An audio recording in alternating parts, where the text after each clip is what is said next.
Happy Valentine's Day. Welcome to Scoop World Order. We are here. It is Wednesday. We're rolling along in the week. Big day for men's basketball. Chris Holtmann was removed as head coach today. We have some candidates. Again, we are not really a basketball show, but we've got a lot of intel, a lot of inside sources at the Fawcett Center. So a lot of good stuff going on. We're going to break down some of that. Who is the 10th coach going to be? Daryl Tapp is gone off the board to the Redskins. It's getting down to James Laurinaitis and a couple guys from UCLA. We'll see when Ryan Day is going to make that move. We're going to take your questions as always. We appreciate you guys. We hope you guys are having a great Valentine's Day. If you're with your significant other, your spouse, your daughters, your kids, whatever. I hope you guys are having a great day. We appreciate you guys always kicking with us on this Valentine's Day.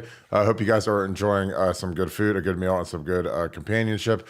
As always, if you guys have any questions, go ahead and fire the super chats up. Those go to our Pay It Forward Foundation. They've been fantastic. Again, you guys bring awesome questions. Again, this is a great show because you guys make it one. It's a big show because you guys make it one. So we appreciate all of your participation per usual. If you guys enjoy this content, please click that like button. Those are huge for us. Along with the subscribe button, send this to your friends, your coworkers, your colleagues, anybody that's an Ohio State supporter that loves the Buckeyes, we think would like the show. And if you guys like our live shows, please click the little alert bell. You'll get an alert every time we go live. In addition, shout out where you guys are watching from, shout out who you guys are watching with, and also shout out, what'd you do for Valentine's Day? Did you get anything? Did you buy anything? Did you forget about it like a lot of us do? I'd love to know because I think it'd be pretty funny to hear what you guys did for Valentine's Day. With that being said, I'm going to bring in my good friend Nevadabuck, and we are very, very football heavy. We're going to get into football very shortly, but Chris Holtmann is removed. We have a ton of intel on what is going on in the coaching search. Nevada, what is the latest going on? I know that you thought that Gene Smith gave a fantastic performance at the press conference where he broke down in tears. Your thoughts on Gene and the state of the basketball program? Oh man, I just gotta tell you, I'm so glad Gene Smith's leaving Ohio State. I am just watching that performance today. Oh God. I just don't have words. If you haven't seen it, go Oh. to YouTube, go into the YouTube machine, into the Google machine, and call it up and do the thing. I mean, he starts crying during the press conference and stuff like that. And I generally reserve crying for like when people are dying or something like that. You know, Holtman is a multimillionaire who's going to be paid millions of dollars to leave here and go somewhere else. So crying over that just doesn't seem right. And Gene has never met a microphone that he didn't like. Oh And man. today was one of those just virtuoso performances where you just see him and you're like, oh, what a buffoon. I'm so glad this clown is going to be gone from Ohio State. But yes, Holtman is gone. There are rumors swirling around.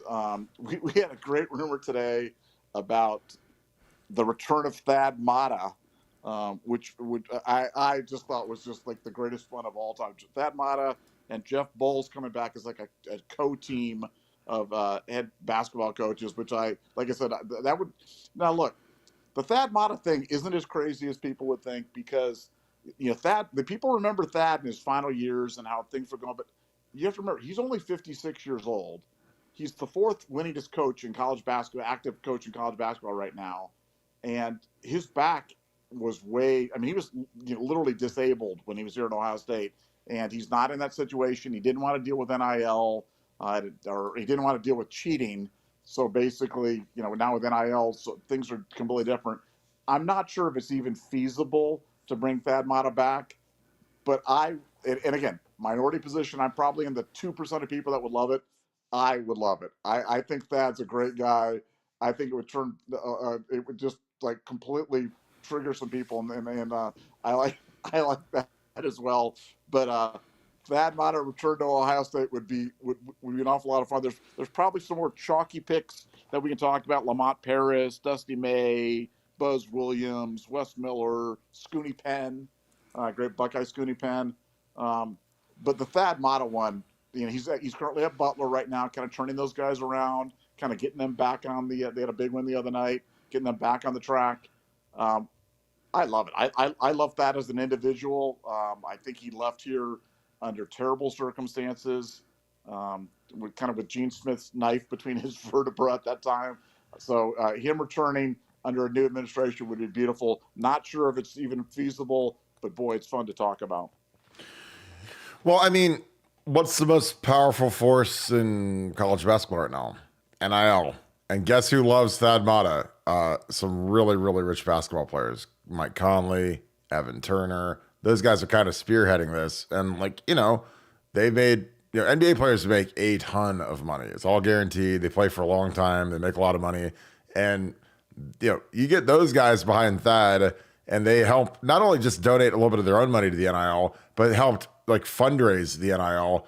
You got some weaponry now. And I guess you got to think of this a little bit different. I know people are like, oh, how can you roll out a guy that won 7th and 8th, whatever, like 8th, 9th, 10th in the Big Ten in the last few years. But like, this is a new time now. Thad did it, and he literally didn't cheat. And again, I've talked to a lot of people in that basketball program when I was a player there, and those guys were clean as a whistle. And our compliance department made them clean as a whistle. And, in basketball, it's about the dirty, college basketball is about as dirty as it gets. And they'd lose guys because of, the bagmen. And now we legally can have bagmen. So that changes the calculus to me. Again, I like that. I think he's a great guy. I would be, if you got guys like Evan Turner and Conley and those guys want to help spearhead building the program back, I'd be interesting to me. The hard part about this is one of those searches where there isn't like an Urban Meyer. There isn't a clear cut, this is the guy. Like, because you look at like some of the old head names of Sean Miller, he's like 13-11 this year. I don't know how you get the fan base excited about a guy. He had a good run in Arizona, but he got rocked by major scandals at the end. So there's not like the fair-haired child out there that were like, oh my God, if we get this guy, Archie Miller got fired. I mean, it's like all of the candidates of yesteryear aren't really shining this year, if that makes sense. So again, we don't talk much about basketball on this just because like I frankly don't care about basketball at all, but we have great information on this one. So figured we'd throw it out there. Nevada, how important is NIL? Because you have to remember, here's the thing about firing Chris Holtmann right now. The portal is now open for the basketball players for the next 30 days. So, I mean, it's literally open tonight. So, we got to figure out a way to keep the roster intact for the next guy. And again, with Thad and Jeff Bowles is at Ohio University, kind of clunking along. You got to realize, like, he does NIL fundraisers, and he's lucky to raise $50,000, which is nothing. And his best two players last year got bought.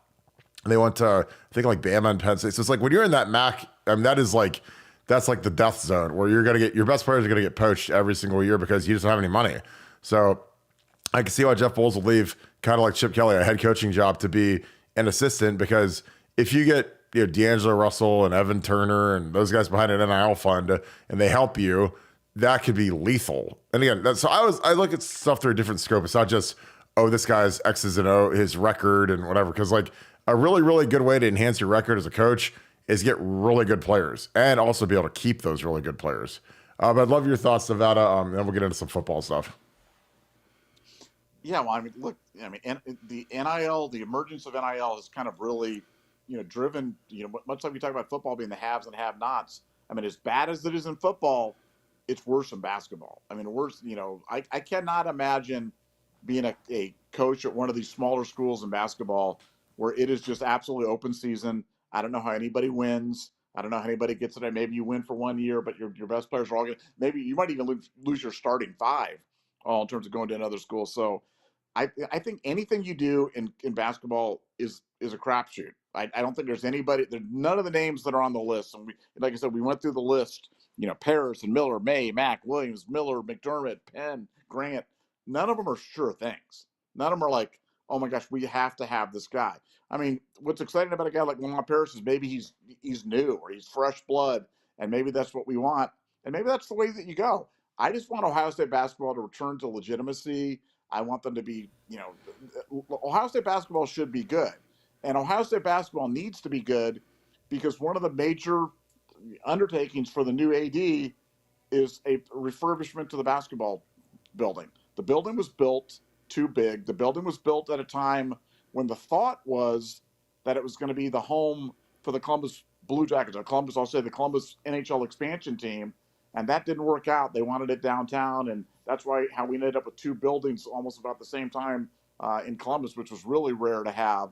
But the basketball building needs to be reconfigured. It needs to be more premium seats, smaller, more intimate, because trying to you draw 18,000 people or whatever is for college basketball. It's just a fool's errand. I think it's so silly. You have a crowd of 10, 11, 12, 13,000 people in there, and it still looks empty. That's not the way that you want to go. I know Ohio State realizes that. It's going to cost a lot of money to refurbish the shot. And how do you do that? Well, you got to energize people with a new coach, whether that be an old retread coach or a new blood coach. But it's got to be somebody that excites people, that can get the program back on the winning track. And I mean, like I said, I don't think you can get butter for butter, but I personally would just think that would be like the greatest troll job of all time, and that's why I would love it. But probably not going to happen. But I know there's some really, really wealthy people at Ohio State that want that to happen. And if I've learned anything at Ohio State from doing this for 25 years, is when those big donors and stuff get behind stuff, man, you never say never. You stay out of the way because nothing's too crazy. Even if people, if the everyday public likes it or not, doesn't matter. Donors drive the bus at Ohio State, and they're going to drive this one as well. Yeah, I agree. I mean, and again, like when I heard the big time basketball guys that are behind this, I was like, I mean, there's credence to it now. They're going to get a seat at the table because, if those guys really want to get behind NIL fundraising and like give some of their own money and then go to dinners with some of the big shot donors and have them match some of the numbers they're given. I mean, that's a nice pool of money now. And again, that's the difference. Like that's what's attractive about that is, I know that, the back, but I mean, he's like 16-9 this year at Butler. So, I mean, they're turning it around. And again, could it happen? Sure. But I know that there'd be a big swell of former players that would love it. And a lot of those guys balled out in the NBA, had really nice careers. So we'll see. On to Ohio State football. They started mat drills today. Mat drills are always absolutely terrible. I'm going to get that video pulled up. Mat drills are basically conditioning, like the early morning conditioning stuff is starting to begin because they have the coaches are all back. It's a dead period. Now is when February sucks. If you're a coach and you're in the Woody Hayes, like you're in staff meetings all day, usually from about 7:30 or 8 until 4-ish. And I mean, they're long days. And you're doing install, and now with the offense learning, a quasi new scheme, because Chip Kelly is going to implement a lot of stuff that he wants to do. Obviously, it's still going to be Ohio State's offense, but learning a new offense is hard, and learning verbiage and what to do. And then you throw in the fact that you've got new quarterback in Will Howard, new running back in Trey Judkins. I mean, you got a lot of new parts moving. But Chip Kelly's watched the workouts. Obviously, he's fully incubated at Ohio State now. He watched the workouts yesterday. Obviously, he's participating today because when mat drills start, the coaches are actually running the drills with the strength coaches, so everybody kind of gets divvied up to different stations. But I think Chip is a different cat now. I mean, he is no wife, no kids. He is all football. So once I used to talk to a guy who's a really good source of mine, and he talked about like when Jim Knowles got hired. Jim Knowles is divorced. He's got some kids, but when these guys show up, man, and they're single and they show up to the Woody Hayes, man, they are hard on these kids because they don't have like a dance recital to go to. They don't have the youth 7th grade basketball for the son to go to. That's all done. So when you get these older guys that are single, no wife, I mean, they live in that building and they are hard on these kids. And honestly, I love it because again, I want great football, and those guys, all their life is football. Like Chip Kelly is a football historian, a football savant. There isn't anybody in the country that studies football like Chip Kelly does. So we got him in the building now. I mean, he is, they use the mad scientist thing way too liberally, but he actually is one. So I'm really excited to see what he can do and what impact he has on that offense. Nevada, I know that the shine hasn't worn off yet from Chip Kelly, but he's in the building now. He's got to help Ryan through this 10th coaching search because, I think Ryan probably trusts Chip Kelly's opinion more than any other coach maybe in the world. So, when you're interviewing for that 10th spot, and he's probably having Chip evaluate James a little bit. What is your thought on Chip Kelly and how do you think the rest of this week will shake out? Well, here's what I can tell you from the players' perspective. They're all kind of semi-terrified, semi-in awe of Chip Kelly being the offensive coordinator. The guys on the offensive side are like, wow.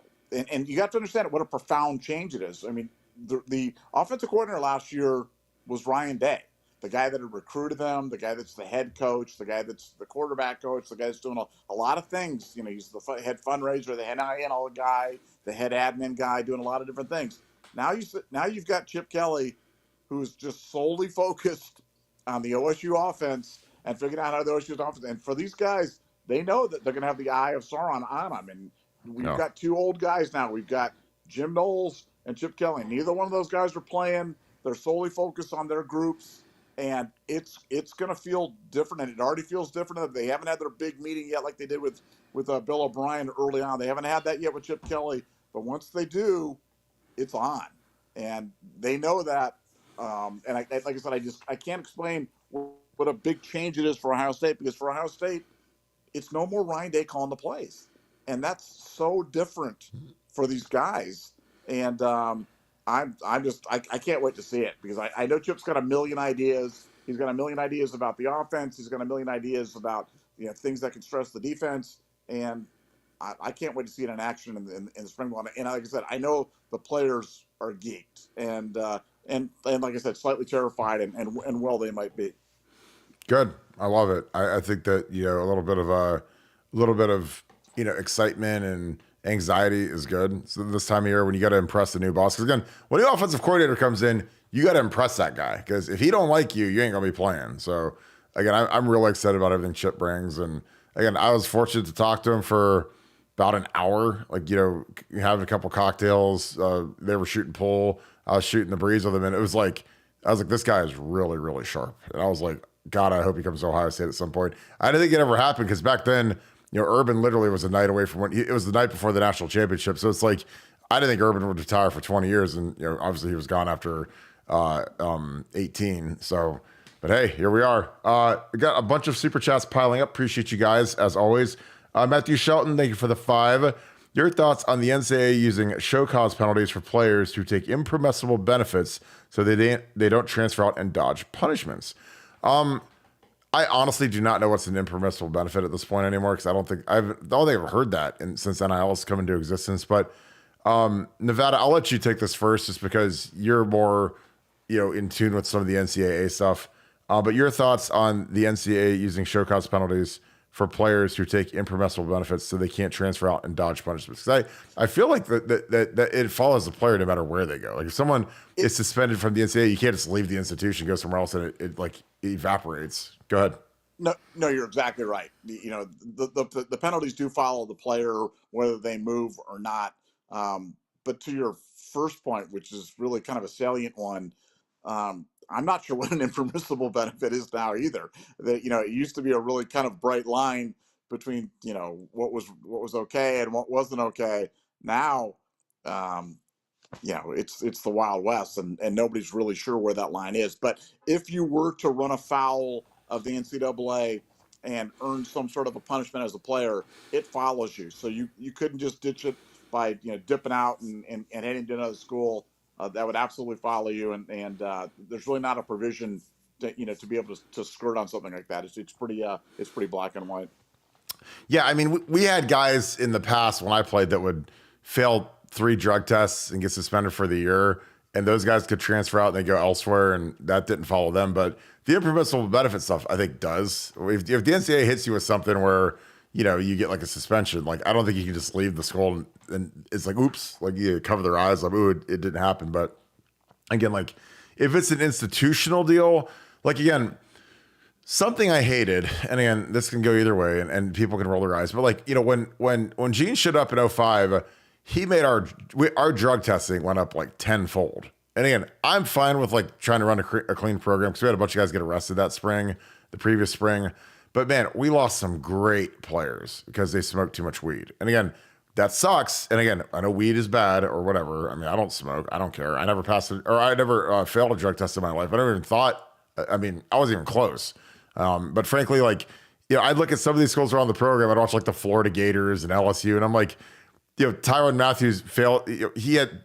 I mean, you're telling me that those guys weren't smoking weed every single day, and none of those guys got suspended. We lost like we suspended like Joey Bosa, and like really Eugene Clifford got kicked off the team for smoking weed. It's just like, it's insane when you think about some of the talent that we lost because of we just drug test these guys to death, for being college kids. Then again, I don't care. If people want to partake, they can. I don't. But again, I don't judge people that do. But that was like an institutional thing where it was like, we would like shackle ourselves and throw ourselves to the bottom of the ocean because we felt like we had to be so high and mighty and test these kids to death. And I was just like, we're literally going to kick this kid off because he smoked some weed, like really of all the things. But we did. And that was something that, it wasn't a show cause penalty, but, we had kids transfer out to, like we lost Marcel Frost, who was a really good tight end, a really good athlete. He probably would have been our starting tight end in 2006. And he failed his third test and they booted him off the team and he went to Jackson State and that was pre-Dion. So he was down there when it was like literally nothing, but we lost a guy that would have been our starting tight end literally right before the season. And I was just like, why? What's the point of that? David Fennell, what's up, brother? I was texting with you today. Appreciate you and the congratulations. Thank you for the 5. Nevada, what do you think of Chip Kelly's potential aerial attack? I like that.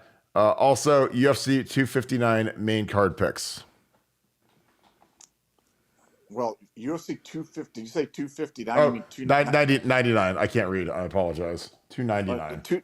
And we got 299. Look, well, first of all, if you guys, if there's any, I don't want to bore people and take people off things, but I love MMA. I love MMA.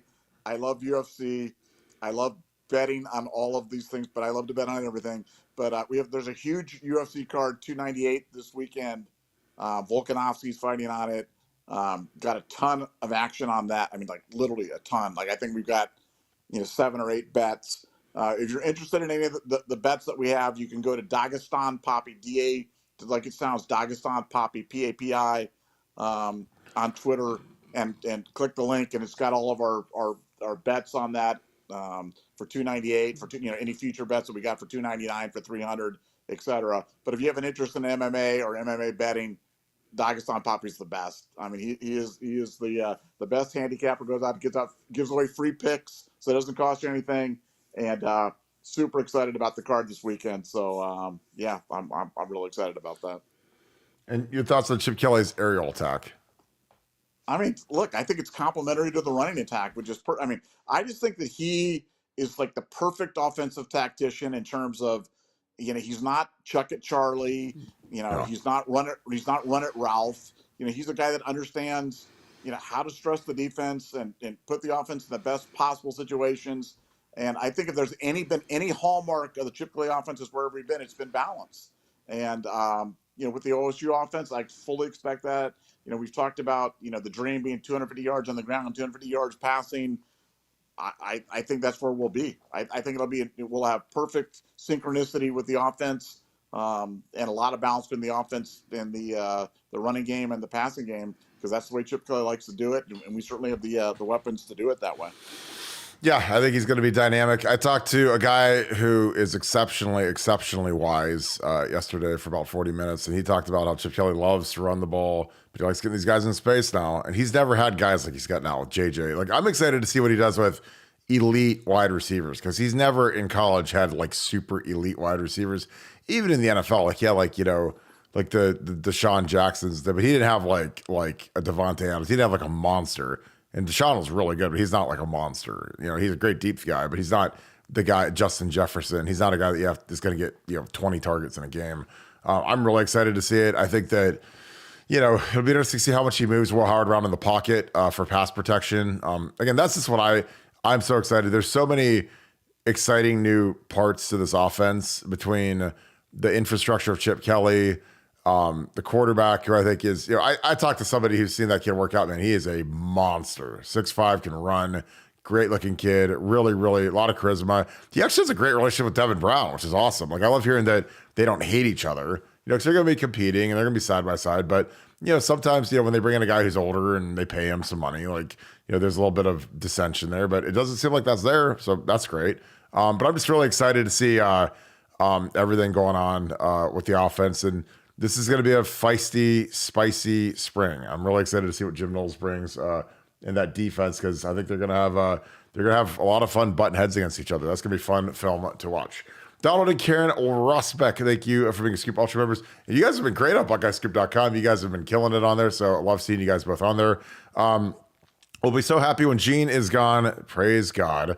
It'll be a great day for Ohio State. I've never liked him. OH, Nevada. IO. Yeah, I mean, we talk about the offseason acquisitions of Chip and Trace. I mean, Rosh Bjork is going to be a humongous upgrade from Gene. And again, he had another virtuoso performance tonight at the mic, and he starts crying. And I'm like, God bless, man. Can we just go? But yeah, I think Ross is going to be a huge upgrade, and I think that we need that. Your thoughts, Nevada? I know you and Gene have had you've had very good reason to not like Gene Smith, but your thoughts on Gene? Well, look, I could get past Gene stealing my sign and knock it down and then call me a liar, but I really could if he was competent at his job. But he's just not. He's just not. And I think he's an empty suit. I think that position deserves better. I think the great news is we've gotten better. We've upgraded both the president and the AD, which is really kind of the daily double. That's 1 + 1 = 14 right there. Yeah. So I could not be more excited about the future of Ohio State and Ohio State athletics because you've got both those positions filled with guys that are just A++ guys. And I think the future is indeed bright. But today's performance by Gene was one for the books. You have 13 minutes. Go watch the video. It's on YouTube. Oh my God! And it's so cringy. I don't have words, but it's super cringy. Yeah, and it's like I couldn't imagine actually going. Hold on. I think your son was watching the video. I heard the screams there in the background. Oh, is he screaming? Yeah. I think your son is watching the Gene Smith video right now, and that's what's going on. He's putting he took the cast off his broken leg and he's putting it over his eyes right now so that he can't see anything. So he took his entire cast off and now he's wearing it on his head so he can't watch any more of it. I think that's what it is. Oh God. Yeah. So I mean, I'm of course my wife who is in the chat and she's all up in this thing now. She's all about it 'cause she watches it every night. She's too cheap to get me a Valentine's Day gift like per usual. And to be fair, all I got was dinner, but she got me this. So we got the little dude coming in August. So this was my gift for Valentine's Day. So I hope you guys that have kids know we're now gonna have 3 boys, which is gonna be exciting, and I'm sure that we'll have the hospital emergency room on speed dial. We might even just buy an ambulance at this point. So this will be exciting. I'm really excited. I've already got a name suggestion from Nevadabuck, but we're not going to say that on here because it might blow your cover. But yeah, it's exciting. So yeah, my wife was too cheap to get me a gift other than to tell me that she's pregnant again. So your boy does not miss. We're going to have 3 boys here. So the early favorite for name is likely going to be Burke Barton. So we'll see if she's down with that. VP of Hype, thank you for the 5. Appreciate you, brother. At this point, I'm offended for James. I think that's a good emotion. The only thing I can even would have remotely attributed the delay to is to what is going on with his uncle. I don't think his uncle has anything to do with it. I know that that's because of the Laurinaitis thing, but I don't think that's anything to do with it. I really don't. I think it's Ryan has to figure out does he want I mean we said it. And I'm not trying to get everyone stirred up, but it's like we're down a minority coach. Like, do we need another one for coverage and recruiting? And is James kind of landlocked now? Because, I mean, a lot of the jobs have been filled, and there's still some openings, but, the longer this draws out, the more, I'm not saying James is limited, but, James, he's from here. His wife's from here. His wife's family is nearby, which is, believe me, that is ultra helpful. That's not normal in coaching. And again, as every day that goes on, Ken Norton Jr. took the inside linebackers job with the Washington Commanders with Dan Quinn. So as you see these linebacker jobs kind of disappear, I mean, James could be here again, and again, you're not going to leave a job making $200,000, even if you're a GA and even if it's not what you want, but you're still getting paid. You're not making $17,000 like your boy did when I did it, which again, that's what GAs used to make. Now, with the fact that we spend $500,000 on Parker Fleming and, I mean, and again, I'm fine with that. I don't care. It doesn't bug me at all. I'm not pocket watching, but he's not making peanuts like we did back in the day. So, if he has to do it for another year, that's going to be his choice. Because again, he's got to find out, I think if a Steve Spagnuolo would have got promoted to the Chiefs, that could have been interesting just because, I mean, Spagnuolo loves James. So, if he becomes a head coach and wants to bring him on as in some sort of role, does James have other NFL contacts? I'm sure. Just because he was, again, James is a guy who's a great person, great player, does stuff the right way. And there's a lot of guys that are coaches right now that are like James. I played with a guy named Jeff Ulbrich in San Francisco. He was nowhere near as good as James, but he's a very smart player. And, I look up one day and he's the D coordinator for the Jets, and this is a guy that retired. He's probably 5-6 years older than me, but really, really great guy. But there's a lot of these former coaches, these former players that are rocketing up the ranks. Like D'Amico Ryans was a great linebacker, and now he's the head coach for the Texans. So, I mean, James is like cut from that cloth. So there's a lot of NFL guys that, that coached him, that were around him, that are his boys that I'm sure would consider him. But, you got to have a job too. I mean, a lot of these jobs are starting to fill up, and, people fire coaches like the day after the season. They fire the coordinators, they fire the linebackers coach, whatever, and then they fill them usually around the convention and times like that. So, I mean, I think it's going to be real interesting because I think you got to name a coach in the next 3 days. I don't know what else you're waiting on.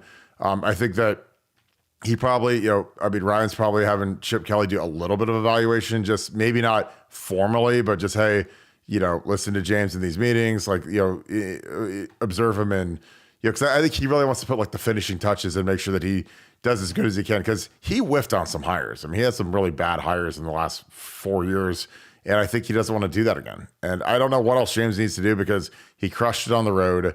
I know the players love it. He had all the players at his house watching the Super Bowl, all the linebackers. So, I mean, he's acting like he's the linebackers coach because he really is the linebackers coach, and he recruits like he's the linebackers coach. So I don't know what else he needs to do. But again, I pray to God every day that Ryan does the right thing and hires James. Nevada, your thoughts on James Laurinaitis and what could be taking so long? Well, there's another guy, Daryl Tapp, that was rumored to be in line for something at Ohio State, and he went to Washington, the Commanders as well. So one more name off the list. I really do think it's down just a couple of UCLA assistants and James. But again, every day that goes out, I'll see stuff put out, and I know this is put out by well-intentioned people that are hearing this that are like, hey, there was actually a comment on our message on our YouTube channel today. It was like, hey, I got it from a really good source that James has offered the job and he's trying to decide whether or not he wants to accept it. But the thing passed because he's got little kids and he's not sure if he wants to travel. And that all we can say to you is that's just not true. I mean, there was a report out yesterday that he'd interviewed with the Browns. And while I know that there's teams that are interested in that, wouldn't shock me at all that James was interviewing with somebody. That story turned out to be not true. But stuff's getting out there about people's interested in him, his potential interest in looking elsewhere. And I think it's all kind of coming to a head where Ohio State's got to make a decision one way or another. But something's holding Ryan Day back, and it held him back the first time around when James was calling Ryan and he couldn't get a call back. Couldn't get a graduate assistant job, so he went to Notre Dame, and it's continuing to hold it back this time. So I, for the life of me, don't understand what it is. Said yesterday, I give Ryan Day the benefit of the doubt. He's still got the benefit of the doubt today, but it is weird. And I thought it would be wrapped up last night. I fully expected by the time we got out, or maybe even during the podcast, it'd be wrapped up, but it hasn't been yet. So this is it is a legit strange situation.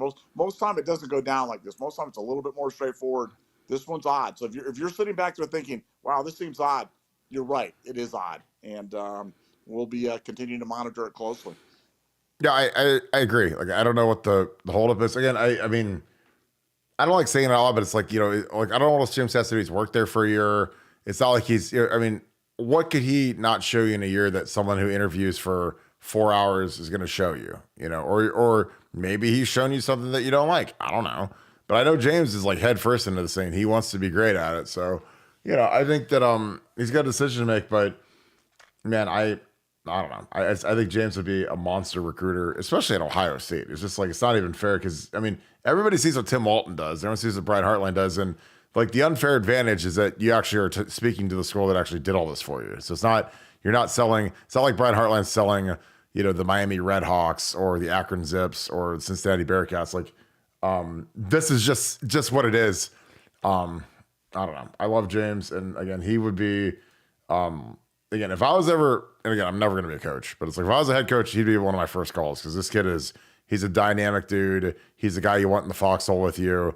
And his he has no ceiling. I'm telling you. You see some of these guys, like there's no reason he couldn't be a D'Amico Ryans type guy who's fast rises up as a coordinator, becomes a head coach in short order. Dick Buck, thanks for the 10. Appreciate you, brother. Kirkington, my boy. I've never heard that one before. I really like that. Nevadabuck for president or athletic director. That'd be scary. Nevada, do you remember watching Burke? Of course, we got to go with Burke. He was a player when he was a player. And how did y'all meet? And was you a low-key fanboy because of your Ohio State fandom? OH, Nevada. IO. Well, I don't think Nevada's ever been a fan of me, so I know that for sure. No, well, here's the thing. Let me just say, first of all, I remember the day Kirk committed. Like, I literally remember the day that Kirk committed because I called Bill Greene, and I'm like, hey, this guy Kirk Barton committed. And I'm telling you, Bill wasn't really familiar with you. And so, like, I was just kind of like, yeah, okay, we got this guy that, this tight end that could turn out to be one of those tight end tackle type of guy. And so I always followed Kirk with interest because I love those kids from Ohio that come in there and bust their booties and just, outperform the rankings, outperform all the doubt. And the fact that he, took it, he was so personal with Michigan. He called his shot, went out there, did his thing, rubbed it in their faces, first team All-American. Yeah, he was always one of my favorite players. But, I've been able to avoid the fanboy. I've been around sports for a very long time, so I'm not really a fanboy or anything. But Kirk and I kind of met through our mutual love of Las Vegas because I'm a degenerate gambler, and Kirk just loves Las Vegas. So Las Vegas brought us together. So in some way, Sin City, brought us together, Kirk. So it's kind of it's almost like our own little Valentine's Day story there. Las Vegas brought us together. Sin City was really Kin City. Kinship. I love that. Kin City. I met Nevada because, it was funny. So I had my, when I was wrapping up coaching and I knew I was getting out, I started to work and do commercial insurance. It's a great gig. I love doing it. And I started writing a message board. I was like, I got to meet people. I got to find people that can insure their businesses. And I joined the scout.com message board. I remember I met with Frank Moskowitz and Jeff Favoda, and they used to do a little column in Buckeye Sports Bulletin, and I'd write it with Jeff every week. And they gave me a login for the scout thing. So I started using it and I'd talk on it. And we were on it for, I don't know, like a year together or something like that, or a year and a half. And then we got approached by rivals to go over there. And Nevada's like, hey, I'm going to go, but if you come with me, I'll give you I'll compensate you. And it's like, I'll give you half what I'm getting. And I'm like, I seriously can get paid to write on a message board. Like, this is real life. And he's like, yeah, that'd be great. So we go over to Rivals, and it was a blast. Cause I'm like, I can't believe I actually get paid to write on a message board. So, and ever since then, we've just been parties. Then we finally, we took it to the next level, and we started our own thing. And it's been just ultra, ultra fun. And just it's been a dream, honestly, because I love sports. I always wanted to work in sports. It's a very tough, cutthroat industry. And I think the best thing to do is just start your own thing. And if people like you, great. And if they don't, great. But, we've built a really nice community here. We have great people on here. And again, that's why I encourage people. Anytime I meet people one-on-one, say, what do you want to do? Try to do something that you love. Because then, again, it's the dumbest cliche. I hate using cliches. But this is not work for us. This is a blast because we hang out with great people. We see a lot of these people. We're gonna have meetups in the very near future. At the absolute latest in August at Buffalo Wild Wings, they're opening a new store. We're gonna have a huge meetup there, so I'm sure you guys will just pour in. It'll be a blast. But yeah, I just like I said, we've been business partners, and it's been absolutely incredible. So I appreciate that's a great question. Thank you, Dick. Deb, what is up, my friend? Thanks for being a Scoop Ultra member. As always, you're on here every night, so thank you so much for that. Does Gene Smith include the new AD on the basketball coach? I mean, it's his program. I don't think Gene has any say at this point over Ross Bjork. Gene can't make this hire. He's lame duck. I think this is totally Ross Bjork's hire. He'll talk to Gene, but Gene doesn't really have any say here, in my opinion. Nevada, is that what you're gathering? Because I don't understand how Gene could hire someone when he's retiring in like 3 months. But your opinion? Yeah, well, I mean, look, I had heard that this decision to fire and obviously the decision to hire is coming from way above Gene. So Gene kind of made it sound today like he just made the call and then called Ross Bjork and was like, "Hey, I'm doing this," and Ross is like, "Okay, Gene, I got you, man. Whatever." Um, I don't think that's how it works in real life. I think this stuff is kind of handed down, especially when you're on your way out and you're I mean, that just doesn't make any sense. Anybody who's run a business knows if you got the guy that's like the director of manufacturing and he announces he's leaving in 90 days and then he's like changing everything and making huge like that's not how it works. So I I I believe this stuff is coming from well above Gene. It's coming from the board of trustees level, coming from the mega donor level, and Gene is kind of acting things out. But I'm sure they'll conduct this new search in conjunction with the new AD, and I'm sure Gene will be a bystander, but certainly not a guy that's driving the process. Totally agree. Sergio Sama, thanks for the 20. Appreciate you, my friend. OSU hockey alum, 07 to 11. That is awesome. Congrats on that. That is really cool. Thad gave a speech to us before playing number 1 ranked ND. Honestly, the best pregame coach speech I witnessed as a player at any level. He got the boys fired up with no knowledge of hockey. Great leader. Again, I had probably a similar interaction with Thad that you did, where I would see him at training table over at the faucet.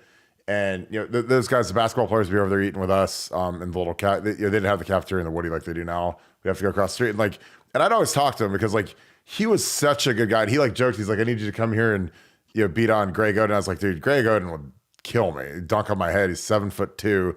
I was like, I'd look like Oliver Miller out there. I'd be throwing at him, but I mean, he would just be crushing me. But I mean, he just such a class guy, such a great guy. I know there's a lot of people like, "Oh, I don't want Thad back." I'm like, dude, he's like him and Trussell combined were two of the greatest human beings on this earth, and they were both there at the same time. So I was really privileged.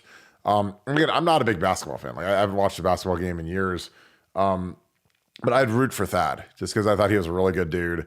And again, the biggest thing is, man, the fundraising for NIL would be impossibly good with these guys, with guys like Evan and Conley, because I've hung around those guys a lot. They're great guys. Really smart guys, great business guys, really smart with their money. And a lot of these basketball guys, they move back here. They live here, so they're, Michael Redd's awesome. I think he moved out of here, but a lot of these guys, they built palaces here and they live here now. So it's really cool that they're part of the community. And I think with Thad, with Thad back at the home, the NIL fundraising would just skyrocket, which I think would be awesome. Nevada, your thoughts on Thad Matta giving an incredible pregame speech? That's really cool. Again, I love stories like this because the best one I ever heard was from Eddie George, but I love hearing this one from Thad. Yeah, I mean, look, Thad's an easy guy to root for, and I can't say that about every OSU coach that's ever come in any of the positions. Some of them aren't the nicest people in the world. Some of them aren't, but Thad is a genuinely nice guy, genuinely smart guy. Such a nice guy, having such a good job at Butler right now. That's probably the biggest impediment to him even considering making a move like this, as crazy as it sounds. But no, he look, the two things that kind of led to his demise at Ohio State were his back and Payola to players. And now Payola to players is okay, and his back is way better. So you've got the two things that were kind of the problems for him that are gone. And people can say what they want, but you are what your record says you are in anything, whether it be business, college football, college basketball, whatever. And he's the fourth winningest active coach in all of college basketball. So as far as I'm concerned, he'd be up there on my candidate list for sure. He's not new blood, but he would certainly be a guy that would energize a lot of the right people for Ohio State, and I'd be excited to see it. Not sure if it's possible, not sure if it's even feasible, but it sure is fun to talk about. Absolutely. Deb, thanks again for the deuce. Woody Hayes' birthday today. I did not know that. That's awesome. Woody is the greatest. I love Woody Hayes. I love studying Woody Hayes. I love watching any old documentary on Woody Hayes, any old interview on Woody Hayes. He was legit. And I miss some of my old time boys that have passed on, like John Hicks telling me some of the Woody Hayes stories that were awesome. So happy birthday to Woody Hayes, man. He is the GOAT. He is the standard. 5 national championships.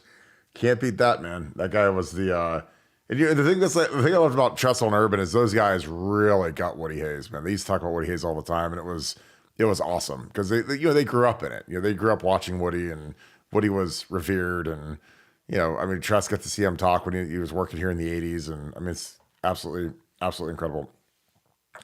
Jeff Rittenhouse, thank you for the 5. OSU needs to get Tommy Amaker from Harvard, career 625 win percentage, played under Coach K at Duke. Again, I know there's going to be a long list. I don't know if he fits. Nevada, your thoughts on Tommy Amaker? I love Tommy Amaker as a player, and obviously he's done a good job in obviously a difficult academic type of situation where trying to balance academics and athletics. But like you said, it's going to be a long list, and anybody you hire is going to be a crap. You just don't know. I mean, how many times have we seen the young hot coach that comes in and just completely falls on their face? I mean, it's just like the list is endless, and so I just don't know what to think. I think in football, it's a little bit clearer. I think in football, I think it's a little chalkier. You can look at guys and kind of go, I think this guy's success is going to translate, to this school or this situation. I think in basketball, man, you are rolling the dice every time you throw somebody out there. And that's why I've always been such a big proponent of getting somebody who is proven, somebody who's got some sort of a track record, because you go with the career assistant coach, you go with the guy from the smaller school, you go with the hot name, and man, you have no idea where you're going to end up on this thing. And you kind of get into that coaching vortex of, chasing the young hot guy every 2, 3, 4 years or whatever it is. And you can start circling the drain really quick. And, how does it happen? A little first and all at once. You can get bad. So I think OSU's got to be really careful with this hire. Do you think Lamont Paris is the favorite right now? I mean, it seems like he's got a lot of momentum, but it's like, you're right. When you talk about like the hot young, like Sean Miller was that forever. And then he went to Arizona and he got destroyed by the DeAndre Ayton cheating scandal. It's like every time, his brother Archie, those are kind of the names that pop up. And then like you see like 3 years later, they get like Shaka Smart. You'll see. I don't know if they'll make the hire before the tournament. They got to get someone in here pretty quick here because this portal is open and these guys are going to be getting hit up. But I worry about March Madness sometimes because like some guy will get hot. They'll just happen to catch the right teams on the wrong night, and they'll make a run to the Elite Eight or the Final Four. And then like, are they really that great? Did they catch lightning in a bottle? That's what I don't know. Because I mean, sometimes I feel like that's what buoys a guy like Shaka Smart into like the Texas job. And then they don't really do too hot afterwards. But your thoughts on that, Nevada? Well, I can't believe Sean Miller's still coaching, to be honest with you. I mean, that's what I'm saying. Like if you go back and listen to the tapes from the undercover operative, they're working for the FBI. Oh my God. On the thing I do not know how he's coaching. So I'm the wrong person to ask about Sean Miller. But Lamont Paris, yeah, he's a hot name. He's the betting favorite. He's kind of the flavor of the month. Will he be a great coach at Ohio State? I have no freaking idea. Like I said, football, I could probably call to 98% accuracy, but basketball coaches, man, you're rolling the dice, man, and you hope you shoot 7 or 11, but a lot of times you're shooting craps for sure. Yeah, I think it's going to be it'll be fascinating, but I like I said, I just want to see some energy back in that building. It's sad seeing the shot scene being that empty. Emperor Zeus, thanks for the deuce. Does NIL work for the service schools? That is a great question. I'm sure it does. I just don't know if there's like as big of an appetite for it because like the service schools don't recruit the way that normal schools recruit. I mean, you gotta be a different cat because when you're going to Army, Navy, that's a commitment. I mean, you're not just signing up to play 3-4 years and go to the NFL or go off in life. Like you're making a major commitment there. So I don't know. I'm sure it's the same, but I just you're recruiting a different type of kid. And I got recruited by Navy. I liked Navy a lot. Like Navy, their coach came and saw me all the time when I was at Perry, and I really liked Navy. But I just think that it's a different kind of kid. Like the kids you're recruiting at Navy and Army, they're not looking for Ferraris and cash and Louis Vuitton bags and stuff because they're cut from a different cloth. They're just way tougher. Usually, the whole nine. And when we play those service academies, man, they beat the tar out of our kids because they run the wishbone, they chop, they cut.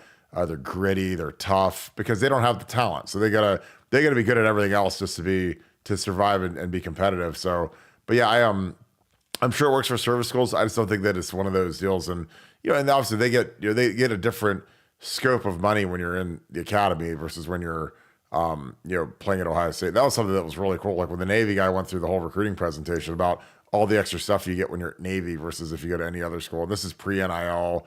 And it was back when Ohio State, frankly, was much cheaper.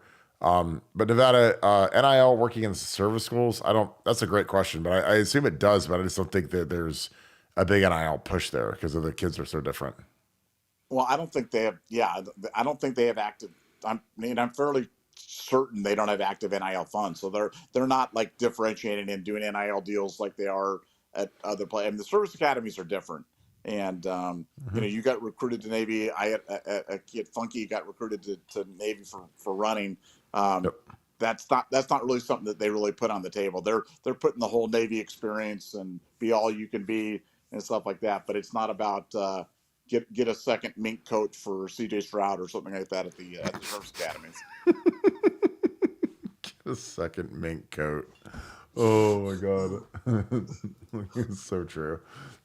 Lee, thank you for the 5. Thanks for the kick butt platform to talk Buckeye ball and make new friends / Buckeye family. Always look forward to my time with y'all. Love and blessings. Appreciate you, my man. Again, this thing's been a dream. The community's been incredible. Like I said, this is what we do. I mean, we have great people in here. We got Devin and Tora kind of running the show in the chat. I appreciate you guys, Devin and Akeem, who's also Ohio 7715 and Treasure the Torah. But yeah, it's just been a blast. Again, this is kind of the metamorphosis of BuckeyeScoop.com, which we're on that all day. So if you guys love this, like you should be on Buckeye Scoop to kind of complete the experience. This is only half of it, but we love doing this show. We look forward to it every night. We know that people are counting on us to be here ready to rock at 7, and we bring it, man. We're scraping for info all day, trying to get as much stuff as we can for you guys so that we have a good show. Nevada, your thoughts. Again, this show has been such a blast to grow, and our community is incredible. Yeah, the community is incredible. And one of the things we wanted to announce, if you go to our BuckeyeScoop.com front page, you'll see on the left there's a Scoop Fanatic store. If you're ever ordering anything for just any type of gear, forget Scoop gear. I'm talking about Columbus Blue Jackets jersey, Ohio State flag, shoe, whatever it is in terms of sporting goods, any of that stuff, you can go to scoopfans.com and it'll click you right to our Fanatic store. And that helps us out because we get a piece of anything that you buy right there. So scoopfans.com takes you to our Fanatic store. And if you're looking for any sporting goods at all, you're looking for those Christmas presents, birthday gifts, or just stuff to kind of restock up on, that helps us out. So if you want to help out the site, help out the channel, help out Pay It Forward, go to scoopfans.com, buy your Fanatic stuff. You're going to buy it anyway. So that's another way to help out the community, and we really appreciate it. So thank you guys. Yeah, we made the link super easy because you can click on our Fanatics link, but if you search over scoopfans.com, it's the same thing as buying Fanatics, but we get credit for it, so we appreciate that. Again, I buy hockey jerseys for my kids. They made some really nice Nike Ohio State sandals, like shower slides. I bought like 15 pairs of them when they were on sale. So if you guys buy Browns jerseys, Bengals jerseys, just something to think about. Again, it's really fun. And again, we really appreciate you guys per usual. But yeah, scoopfans.com. Again, we try to keep the links nice and easy and short and easy to remember. So that's a good deal. Chris Schmidbauer, my man, the king of the Woody Hayes, my old friend from back in the olden days. Thanks for the 5, brother. Congrats, Kirk. Guys, I know fans want a natty, but obviously it's real hard to do. You would know. You were there in 02. What are the musts that Ryan must achieve to stay as head coach this year? Ooh, Nevada, I'll let you take that one first. What does Ryan have to do to stay as head coach? As I say that, Nevada, it looks like he got booted, so I'll take it. I think he obviously has to beat Michigan. I think he has to be competitive versus Oregon. I don't think you have to beat Oregon. Obviously, In an optimal scenario, you run the table and you get the 1 seed. But we're moving to more NFL mindset because you just have to be in the top 12 now. So the margin for error is much different than it used to be. Nevada, what does Ryan Day have to do to keep his job as head coach this year? I said, obviously beat Michigan, obviously be competitive versus Oregon. Don't get blown out by Oregon, but you just have to finish in the top 12. So if you run the table and you have a loss, you're going to be in the playoffs. Obviously, the optimal solution is win every game and be the 1 seed, get the bye. But what does Ryan have to do to keep his head coaching job this year? Yeah, I think you nailed it. I mean, the big one's beat Michigan. You have to beat Michigan. If you don't beat Michigan, your support will just have eroded to the point, especially this year of all the years, because Michigan is not going to be good. Ohio State is going to be exceptional in every facet of the ball. They've got the dream coaching staff. They've got the great schedule. Everything's kind of lined up beautifully right now. So you got to beat Michigan. Obviously, all the other stuff will come from that. You beat Michigan. It's just assumed that you're going to be competitive against Oregon. It's just assumed you're going to be in the top 12. But beating Michigan's everything. So that game, you hate to say it's a 1-game season because the other games matter and the playoff matters, the national championship matters. But for Ryan Day's career, it's a 1-game season. Got to beat Michigan. Yeah, I agree, and I think that this is as winnable of a Michigan game as I think I've ever seen in my life. This is like the '08 game where you can just bet a lot of money, and I feel really confident about it. Philip Bielecki, thank you, my man. Thank you for being a Scoop Ultra member. Appreciate you so much. Thanks for the 20. Philip is a great name. It is a great name. Congrats, brother. I have 3 boys. It is so much fun to play and encourage them. Philip Buck Barton. That's right next to Nevadabuck Barton or Burke Carton. I think they're all tied for first right now. But dude, I appreciate you. I did leave you a voicemail the other day, so I owe you a call. But I appreciate you, my man. As always, thank you for being on here. Buckeye Blitz, thank you for the 5. What are the betting odds for taking a kick/punt to the house this year with Fleming on? I don't know if we're ever going to see a kick return again for a touchdown. Maybe I'm crazy, but Nevada, I kind of miss the old days of having kickoff and punt returns, but we don't really see them because we fair catch everything. Your thoughts on that? Yeah, I think it's hard. I mean, you've got guys that have got the ability, but for Ohio State's kind of determined on the punt that it's a high risk play, and they don't think the benefit, is there in terms of, we all still. I still remember the Clemson game, the first Clemson game when we lost to them. I think Philly Brown buffed a punt or something like that. Oh yeah. Yeah, that changed everything. That completely. It changed everything in that game, and we saw the Super Bowl moved on a muff punt this year. So, it's a tough play. It's a tough play with the sky kicks and the directional kicking and the rolling out and the Australian rugby style kicks. So, would I bet that Ohio State would return a kick? I'm going to say yes, just because I just think the athletic ability of Ohio State is so tremendous that the odds are we got to get one at some point, and it's not like Caleb Downs didn't take one back last year. So I would say yes on Ohio State returning a kick for a touchdown this year. Yeah, I mean that'd be awesome. I mean, again, I like seeing those young guys have an opportunity to get in the game. Like that's why I said put Jaden Ballard back there. Though he gives me a heart attack every time he tries to catch the ball because he catches it over his head, over his shoulder. He does nothing natural about it. But I like guys having a role. Like I don't think you need to put a Mecca back there when he's already playing 65 snaps a game because we don't rotate those guys at all. And then you put him back for punt return. It's like let some of these other guys like earn a role and get some energy. TG Buckeye 10, thank you for the 5. We had dead energy at halftime of the team up north. James was the only coach yelling to rally the troops. Would Cody Whitfield do the same? Don't mess this up, Ryan. That is a great point. I mean, James is a very passionate cat. He's a guy that's lived the rivalry. I think that one of the things that sucks about when you come back and coach is, James went out. He was 5-0 as a player versus Michigan. So showing up this year and losing to Michigan is something he'd never experienced. So, I mean, that sucks. But I'm sure James was passionate and trying to rally the troops to get them to the point where, we could get that win and do whatever. But, I don't know. Like, I don't think that hiring a kid from UCLA who went to Stanford has any clue what this rivalry is about. And I know James knows it as good as anybody. So I think that's a huge edge for James. And again, I think that you can't have enough guys that are like that. And again, I'm not saying like, I'm not the advocate of, oh, let's hire Chris Spielman and Mike Doss, and like, I'm not like that. But James is, he's paid his dues. He's done this for a couple of years now. He's ready to go. And again, don't penalize the guy because he played in the league for 10 years. That's not, he's 37, but he's been ready to go for a couple of years now. So, Nevada, your thoughts on James's energy versus Michigan versus, say the other potential candidates? Because again, I think that's a huge point that, when you have guys like Tim Walton and Hartline and James, they really get the rivalry to a much greater extent than a lot of these other guys do. Well, I think that's what makes it so confounding, because you look at it and you kind of go, well, okay, well, let's kind of go through the decision tree. Is Ryan Day stupid? No, Ryan Day is not stupid. We all agree that's a fact not in dispute. He's a brilliant guy. Okay, has Ryan Day had success with other assistant coach with Ohio State roots?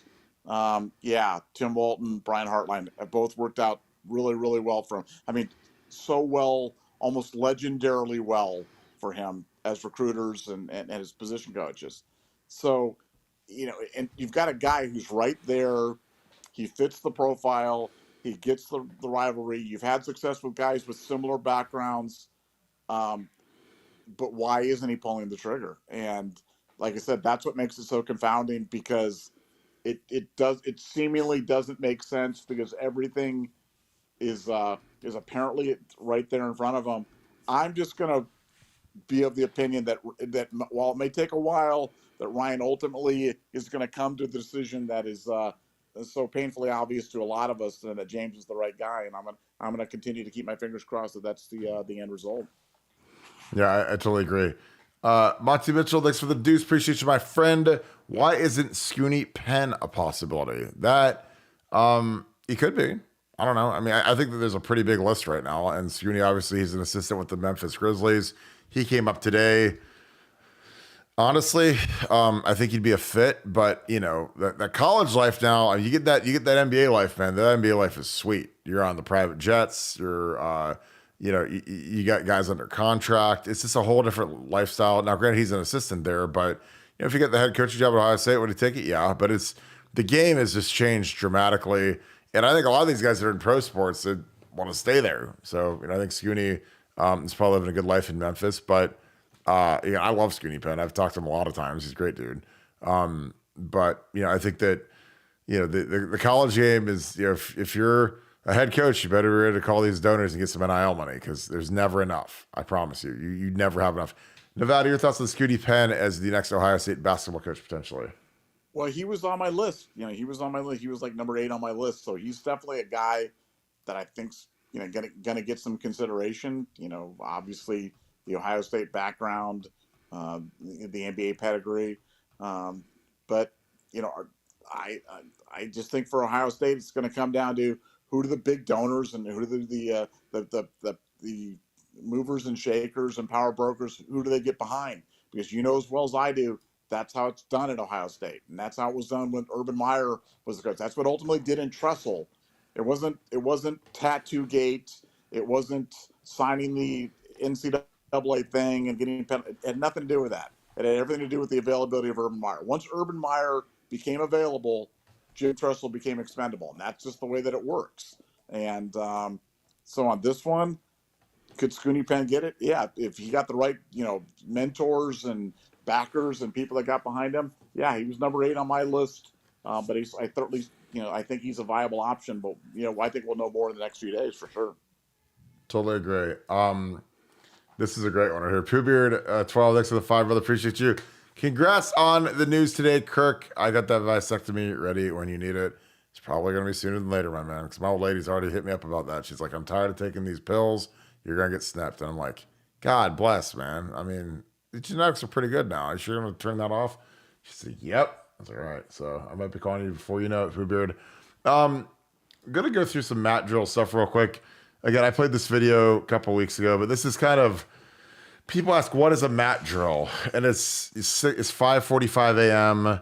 These guys are out here getting stretched out here. And then they do quarter eagles. You see Trey Henderson. This is like last year, it might be 2 years ago. I don't know when. But these guys, there's tug of war. There's all these different stations. And these kids just like there's so this is obviously 2 years ago. There's CJ. These kids just grind. They push sleds, and a lot of this stuff is stuff that we didn't do back in 12 because a lot of the stuff we did is frankly illegal. I've learned a lot about strength and conditioning the last few weeks just because I've been studying some of the rule changes, and it is a way. This is funny. Look at Ryan. So Ryan, like they do these little wave drills. You see Ryan chasing them around. Like, there's a lot of energy, and again, there's CJ again doing the whatever. See, there's Ryan. So they do these position groups where they the quarterbacks come out, the linemen come out. It's fun, but again, it's way different from 12 because 12 was like Full Metal Jacket when I was there. And again, they've outlawed a lot of it. And something I found out that was really interesting that I don't know if Urban would have survived is that they banned like punishment, like physical punishment they banned like if you miss class, like them letting you come in and running them at 5 a.m. So we used to do that to kids all the time. Kids miss class, they came in and ran, and it sucked. We'd run them. They do barrel rolls. They did all kinds of stuff, but that is now illegal, which was shocking. And it's funny because Bill O'Brien did not know that. That was something that was really interesting. I got some intel on Bill. He's the head coach at Boston College, and he didn't know that was illegal. And I was like, well, good luck. I mean, you're going to figure out a lot of that stuff real quick since you've been in the league for a minute. Well, Nevada, it is Valentine's Day, so we could probably wrap this thing up a little bit earlier. Nevada, your final thoughts on this Valentine's Day? We had a great day. Obviously, great news for the family, but final thoughts? Yeah, congrats to the Barton family. If you haven't had a chance to, Kirk posted, there was a video on the overtime coin flip exchange between Kansas City and the 49ers, which is absolutely unbelievable. How the 49ers clearly hadn't thought through the considerations about who's going first with the ball and how Kansas City had. It's on the site. It's amazing. It's only like a minute and a half, but it's absolutely, it's one of those ones that I'm going to watch and I'll never forget the video. So if you get a chance to watch that, that's always a lot of fun. And appreciate you guys all being here. We'll see you on BuckeyeScoop.com. Thank you guys. Yeah, absolutely. Appreciate you guys. Happy Valentine's Day. Again, kicking it again tonight. I hope you guys are having a good day. I hope you guys had fun with your family. Whoever you celebrate with, your loved one, whoever. Appreciate you guys so much. If you guys enjoy this content, please leave us a like. Click subscribe. Also, click that little alert bell. Again, appreciate you guys so much. Again, kicking it each and every night. We're going to get through this thing, man. I'm telling you, this is going to be a great offseason. Exciting to see the coaching hire. Excited for spring ball. It's about 3.5 weeks away. It's going to be here. So it's going to be here before you know it. So stick on BuckeyeScoop.com. If you guys are not members of BuckeyeScoop.com, you should join it. It is an unbelievable platform. We have a ton of people. A lot of you guys have crossed over onto it. And you guys are awesome new members of the site. So we appreciate you so much. Again, I appreciate you guys each and every night. We'll see you guys tomorrow. Thank you so much, Buckeye Nation. And thank you, Scoop family. Talk to you guys tomorrow.